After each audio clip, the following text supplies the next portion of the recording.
Hey, what's up, guys? This is Eric Vasquez here from TeachMeToDesign.com, and today is day 11 in our 30 Tips in 30 Days video series, and I'm going to show you a better way to dodge and burn your photos.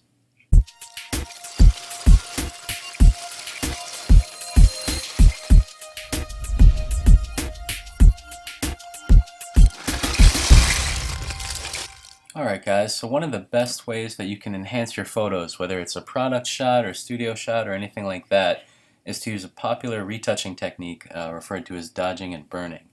Now, Photoshop has some of these tools built in the toolbar here, which you'll see the dodge tool, the burn tool, and what they are used for is to bring out the highlights with the dodge tool or to enhance the shadow areas with the burn tool. And the shortcut for that is O on the keyboard. Now, I just want to demonstrate for you really quick kind of what this looks like. If I have my dodge tool selected and I turn up the exposure, it's going to be a more intense looking effect.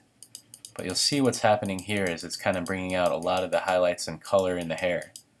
Now the problem with doing it this way is that if I hadn't made a copy of my image, it's kind of ruining the original, and that is called destructive editing, which is not preferred most of the time.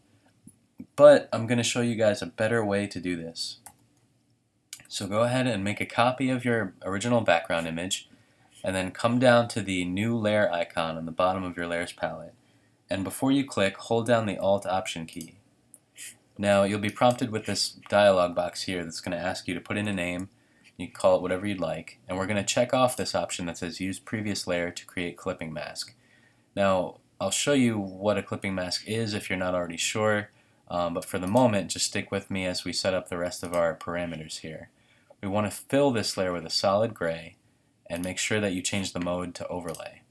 Now once you do that, you'll be given this option here that just says fill with overlay neutral color, 50% gray, and then go ahead and hit OK.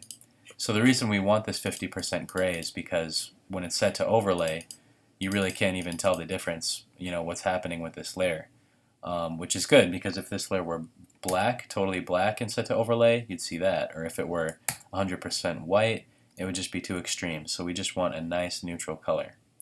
Okay, and here you can see the clipping mask is indicated by this little arrow here over in the layers palette, and all that's doing is letting us know that these two layers are connected. So everything we do on this layer will only be visible on the layer directly below it. Okay, so hopefully you're with me so far. Hopefully that made some sense. The next thing we're going to do is zoom in here and make sure you still have, let's see. Yeah, the next thing we're going to do is kind of take our brush tool and lower the opacity to maybe 10%. Alright, and with a solid white color selected, you can begin brushing in a little bit over the eyes. And you'll see this has a similar effect to dodging. It's bringing out the highlights, and you can do it gradually by using a low opacity brush like this.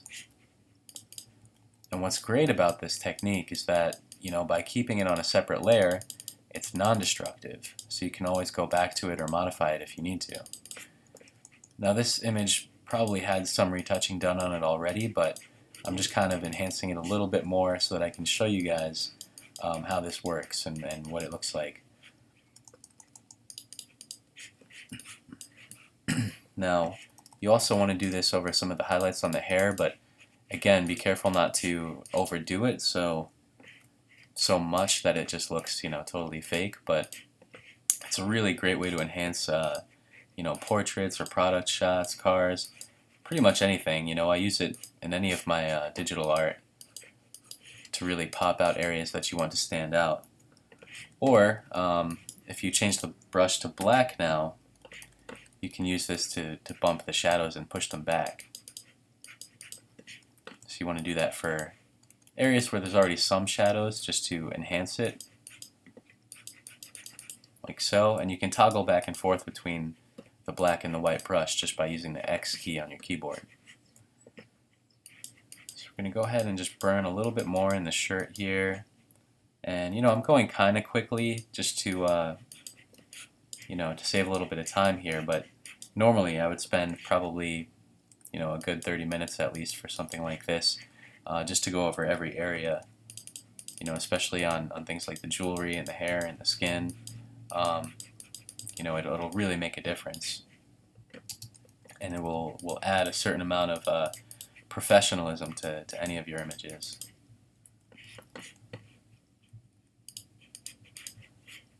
And you don't have to be afraid of getting in there and just trying some stuff out. Experimenting with different opacities, because you can always undo. That's the beauty of it.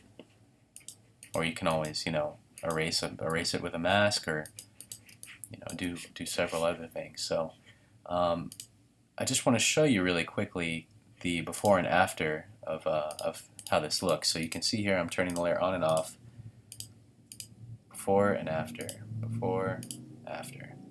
So you see how quickly that kind of enhances the image and makes it look a little more polished.